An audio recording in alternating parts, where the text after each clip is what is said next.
আচ্ছা ধরুন তো আপনি পুলিশ অফিসার, আপনি যেই ডেড বডির পাশে এরকম পোলো শার্ট পেয়েছেন, সবাই বলতেছে এটা রবিউলের, আপনি কি করবেন?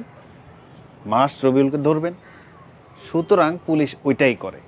আর এটা যদি আপনার চুরি হয়েছে আর ওখানে ফেলে চলে যাচ্ছে, আপনি যেটি করেন নাই, এটার কারণেই তো বিপদ হতে পারে। সুতরাং কি দাঁড়ালো, আপনার যে কোনো কিছু আপনি যা পরিধান করেন সেটা হতে পারে মোবাইল, সিম কার্ড, আপনার চেক বই, এনআইডি, ড্রাইভিং লাইসেন্স, এগুলি হারানোর সাথে সাথে অবশ্যই জিডি করবেন। না হলে আসলেই একটা কঠিন বিপদ হতে পারে। সবাই তো দেখলেই চিনবে, হ্যাঁ এই পোলো শার্ট তো ওই রবিউলে পড়তো, এইটা তো ওর। তখন তো আইন প্রয়োগকারী সংস্থা কী করবে? তো এর আগে ধরে নিয়ে আসো। কেন এ নিশ্চয়ই কাজ করতে গিয়ে এটা ফেলে চলে গেছে, রবিউল নিশ্চয়ই কাজ করতে গিয়ে জুতা ফেলে চলে গেছে, সবাই এই জুতাটা চিনতেছে, শার্টটা চিনতেছে।